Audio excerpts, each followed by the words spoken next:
Hello everyone, welcome back to doctor SIP. இன்றைக்கி பார்க்க போகிற கான்செப்ட் வந்து ஒரு பர்டிகுலர் ப்ராடக்டை டிஸ்கஸ் பண்ண போகிறோம். இந்த ப்ராடக்டோட நேம் வந்து SBI life smart Platina supreme. இது வந்து நிறைய பேங்க்ஸில் இது வந்து ரெக்கமெண்ட் பண்ணுறாங்க. ஸோ நம்மக்கிட்ட வந்தவரும் வந்து பார்த்திங்கன்னா இந்த ப்ராடக்ட் வந்து பேங்க்கில் இருக்கிறவங்க ரெக்கமெண்ட் பண்ணுறாங்க, சார் இந்த ப்ராடக்ட் நம்ம சூஸ் பண்ணலாமா அப்படின்ற மாதிரி கேட்டிருந்தாங்க. ஸோ அவருக்கு கொடுத்த எக்ஸ்ப்ளனேஷன் தான் வந்து நம்ம வியூவர்ஸ்க்கும் இதை ஷேர் பண்ணலான்ட்டு. அதுதான் இன்றைக்கான கான்செப்ட்டு. ஸோ அந்த ப்ராடக்டோட நேம் வந்து SBI life smart Platina supreme. இதில் வந்து ப்ரீமியம் அவர் வந்து 1 lakh கட்டணும் வருஷத்துக்கு 1 lakh. 10 இயர்ஸுக்கு கட்டினா போதும். பாலிசியோட டேர்ம் பார்த்தீங்கன்னா 15 இயர்ஸ். அதாவது 10 இயர்ஸ்க்கு அவர் 1 lakh கட்டணும். அதாவது 10 lakhs கட்டியிருப்பார். அடுத்த 5 இயர்ஸ்க்கு அவர் எதுவுமே கட்ட வேண்டாம். 15th இயர் முடிஞ்சதுக்கப்புறம் வருஷத்துக்கு 1,34,509 rupees. இதுதான் கேரண்டீட் பெனிஃபிட்ஸாக அவங்களுக்கு சொல்கிறாங்க. இப்போ இந்த கேரண்டீடு வார்த்தை தான் அவங்க வந்து நம்ம பேங்க் சைடில் பார்த்திங்கன்னா அதுதான் அவங்க வந்து நம்ம இன்வெஸ்டர் கஸ்டமர்ஸ்க்கு கொடுக்குற ட்ராப் மாதிரிங்க. ஸோ அது கேர்ஃபுல்லாக இருக்கணும். அதே மாதிரி நீங்கள் ரீசெண்டாக நம்ம ஃபினான்ஸ் மினிஸ்டர் கூட பார்த்திங்கன்னா ஒரு ஜென்ரலாக வார்னிங் டு ஆல் பேங்க்ஸ் மாதிரி கொடுத்துருப்பாங்க. அது வந்து நம்ம நியூஸ் ஆர்டிகல்ஸ்லேயே வந்திருக்கும். அதாவது என்னென்னா நிறைய மிஸ்செல்லிங் பார்த்திங்கன்னா பேங்க்ஸில் தான் நடக்குதுன்ற மாதிரி. ஸோ நம்ம என்ன புரிஞ்சுக்கணுன்னா, ஒரு பேங்க்கில் நம்ம வந்து அக்கௌண்ட்டில் பணம் இருக்கும்போது பார்த்திங்கன்னா ஸோ அவங்களுக்கு தெரியும் அந்த பர்டிகுலர் கஸ்டமருக்கு வந்து எந்த அளவுக்கு கேஷ் ஃப்ளோ இருக்குது அப்படின்னும் போது நிறைய ப்ராடக்ட்ஸ் வந்து இன்வெஸ்ட்மெண்ட்ன்ற பேரில் வந்து சஜஸ்ட் பண்ணுவாங்க, ரெக்கமெண்ட் பண்ணுவாங்க. ஆனால் நம்ம வந்து என்னென்னா அதை பற்றி படித்து புரிஞ்சுக்கிட்டு அது நமக்கு யூஸ்ஃபுல்லாக இல்லையா அப்படின்றது எப்படி டிசிஷன் எடுக்கணும்னு பார்த்திங்கன்னா, எந்த ஒரு ப்ராடக்ட்டுமே வந்து நம்ம வந்து ரிட்டர்ன்ஸ், அதாவது நம்ம வந்து ஒரு ஃபிக்ஸட் டெபாசிட் யாரோ ஒருத்தர் நமக்கு ஆஃபர் பண்ணுறாங்கன்னா, ஒரு பெரிய பேங்க்ஸாக இருக்கட்டும், இல்லை வந்து என்பிஎஃப்சியில் கூட நம்ம போய் ஃபிக்ஸட் டெபாசிட் எடுக்கணும்னா கூட பர்சன்டேஜ் கேட்போம் இல்லைங்களா. இந்த எஃப்டிலன்னா என்ன இன்ட்ரெஸ்ட் ரேட்டு, அதாவது 6%, 7%, 8%ன்னும் போது நமக்கு தெரியும் அது எல்லாம் என்னென்னா பர் ஆனம் ஒரு வருஷத்துக்கு அதுதான் இன்ட்ரெஸ்ட் ரேட்டுன்ற மாதிரி. அதே மாதிரி இந்த ப்ராடக்ட்டுக்கும் பார்த்திங்கன்னா நம்ம ஐஆர்ஆர்ன்றது தான் கேல்குலேட் பண்ணணும், இன்டர்னல் ரேட் ஆஃப் ரிட்டர்ன். அதை நம்ம கேல்குலேட் பண்ணியிருப்போம், அடுத்த ஸ்லைடில் பார்க்கலாம். மற்றபடி இதில் டீட்டெயில்ஸ் அவங்க சொல்கிறது பார்த்திங்கன்னா 15வது வருஷம் முடிவுக்கு அப்புறம் ஸ்டார்ட் பண்ணதுலேருந்து அடுத்த 25 இயர்ஸுக்கு வந்து வருஷமானால் அவங்க வந்து 1,34,509 rupees இது வந்து அவங்க பே பண்ணுறாங்க. பே அவுட் ஃப்ரீக்வன்சி வந்து வருஷத்துக்கு இயர்லி. அப்போ நமக்கு கேரண்டீடு இன்கமாகவே வர்றது மட்டுமே நீங்கள் வந்து 25 வருஷத்துக்கு இதை 1,34,000 நம்ம வந்து மல்டிப்ளை பண்ணோம்னா 33,62,725 rupees.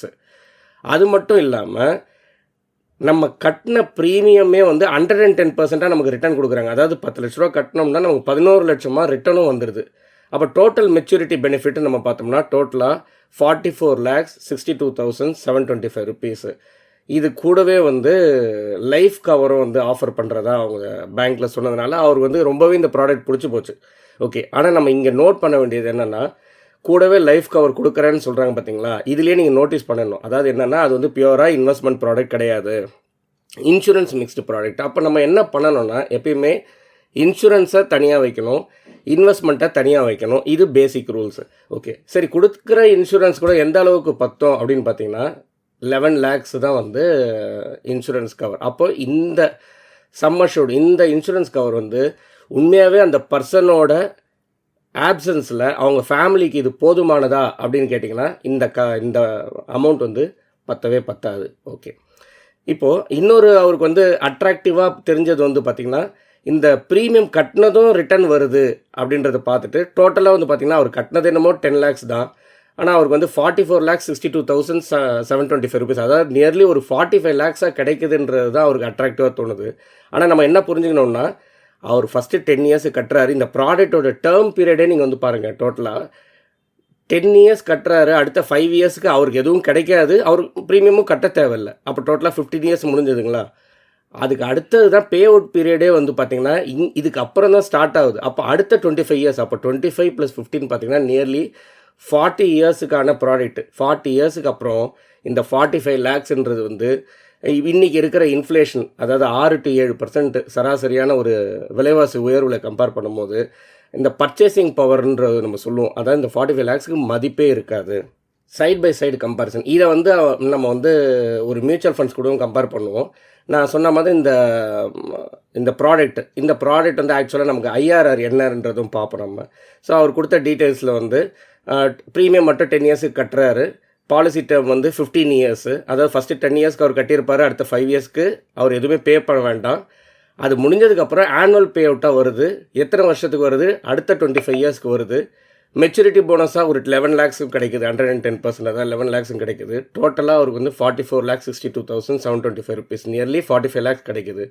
இதுக்கு வந்து internal rate of return IRR வருஷத்துக்கு எனக்கு என்ன கிடைச்சிது? இந்த 40 இயர்ஸுக்கான இந்த ஃபினான்ஸ் ப்ராடக்ட்டில் நான் என்னோடய இன்வெஸ்ட்மெண்ட் இருக்கிறதுனால எனக்கு வருஷம் எனக்கோட ஈல்டு, எனக்கு வந்த இன்டர்னல் ரேட் ஆஃப் ரிட்டர்ன் எவ்வளோன்னு பார்த்தீங்கன்னா, இதுதான் ஷாக்கிங் ட்ரூத்து, 5.6%.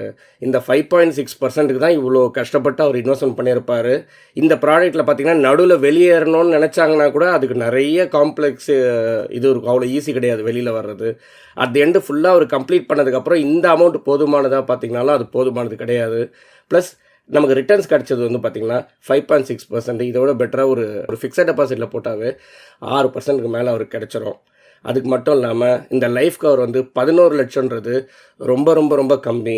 முக்கியமாக நம்ம நோட் பண்ண வேண்டியது என்னென்னா, பர்ச்சேசிங் பவர் ப்ளஸ் இன்ஃப்ளேஷனுக்கான ப்ரொடெக்ஷன் கிடையாது. அப்போ நமக்கு வந்து இன்வெஸ்ட்மெண்ட்டுன்னு எதை நம்ம வந்து கருதுகிறோம் அப்படின்னு பார்த்தீங்கன்னா, நம்மளோட பணம் வந்து ஆஃப்டர் டேக்ஸு இன்ஃப்ளேஷனை விட ப்ளஸ் ஒரு 2%, 3%, 4% எவ்வளோ அதிகமாக நம்மளால் வளர்க்க முடியுமோ அந்த மாதிரி நம்ம பணம் க்ரோ ஆகணும். அப்போ தான் அது வந்து ஆக்சுவலாக இன்வெஸ்ட்மெண்ட்டு, அப்போ தான் நம்மளோட வெல்த் வந்து பில்டப் ஆகும்.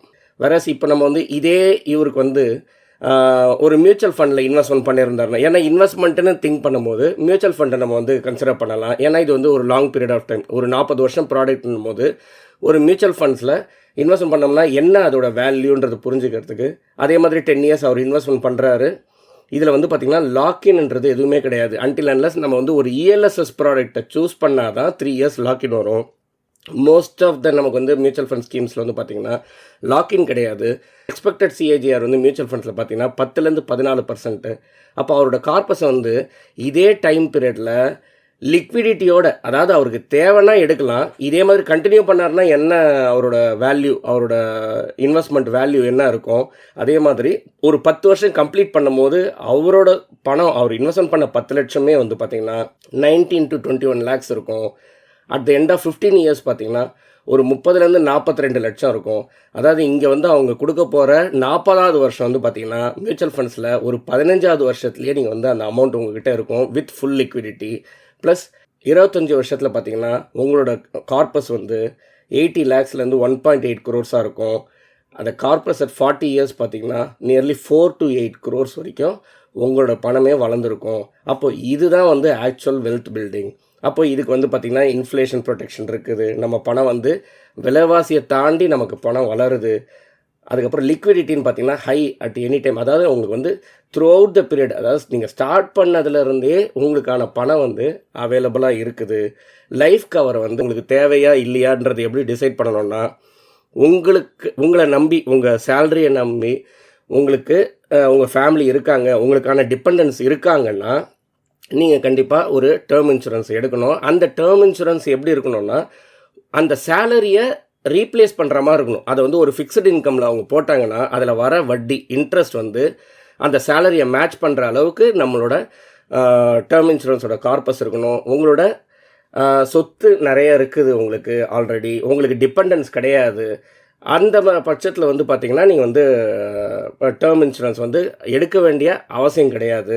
ஸோ இதுலேருந்து ஜென்ரல் ஒப்பீனியன் என்னென்னா, இப்போ நீங்கள் எந்த ஒரு product guaranteed, fixed income, return of premium, இந்த மாதிரிலாம் வந்து ஒரு ப்ராடக்ட் வந்து ஒரு பேங்க்கில் சஜஸ்ட் பண்ணுறாங்க, இல்லை வேறு ஒருத்தர் சஜஸ்ட் பண்ணுறாங்க, வேறு ஒருத்தங்க யாரோ ஒருத்தங்க ஃப்ரெண்ட்ஸ் மூலியமாக நீங்கள் கேள்விப்படுறீங்கன்னா, ஃபஸ்ட்டு அந்த ப்ராடக்டோட IRR, internal rate of return என்னன்றதை பார்க்கணும். ஸோ நம்ம இப்போ டிஸ்கஸ் பண்ண ப்ராடக்ட் பார்த்தீங்கன்னா 5.6% வருது. அப்புறம் நம்ம வந்து மியூச்சுவல் ஃபண்ட்ஸில் வந்து ஆன் அன் ஆவரேஜ் நீங்கள் செக் பண்ணிங்கன்னா தெரியும், ஒரு இண்டெக்ஸ் ஃபண்டே வந்து ஒரு 10லேருந்து 14% ஒரு லாங் டேர்மில் வந்து சிஏஜிஆர் கொடுக்குது. ஸோ இது வந்து better product for investment consider பண்ணும்போது. அதே மாதிரி எஸ்பிஐ இந்த லைஃப் பிளானில் பார்க்கும்போது பார்த்திங்கன்னா லைஃப் கவர்ன்றது ரொம்ப ரொம்ப கம்மி, ஓகேங்களா. அப்போ நம்ம வந்து ஆக்சுவலாக வந்து லைஃப் கவர் அது ஒரு டேர்ம் இன்சூரன்ஸ், நம்ம பியூராக எடுக்கிற டேர்ம் இன்சூரன்ஸ் கவர் வந்து நம்ம ஃபேமிலிக்கு வந்து எந்த அளவுக்கு அது ரிக்குவயர்மெண்ட் இருக்குதுன்றதை பார்த்து எடுக்கணும். அதே மாதிரி 25லேருந்து 40 வருஷன்றது வந்து பார்த்திங்கன்னா நல்ல ஒரு பவர் ஆஃப் காம்பவுண்டிங்கை நீங்கள் பார்க்க முடியும். அதனால் நீங்கள் இப்போ கண்ணுக்கு தெரிகிற ஒரு சின்ன அமௌண்ட்டு கேரண்டியாக கிடைக்குதுன்றதை பார்த்தீங்கன்னா இவ்வளோ ஒரு லாங் டேர்மில் வந்து அது பல கோடியை வந்து நம்ம இழக்கிற மாதிரி வரும். ஸோ அதனால் திங்க் பண்ணிவிட்டு ஒரு டிசிஷன் எடுக்கணும். இதோட நம்ம இந்த வீடியோட எண்டுக்கு வந்தாச்சு. இன்னொரு இன்ட்ரெஸ்டிங்கான டாப்பிக்கில் வந்து உங்களை திரும்ப வந்து ரீச் பண்ணுறேன். தேங்க்யூ ஃபார் வாட்சிங். Happy investing. Mutual fund investments are subject to market risks. Read all scheme-related documents carefully.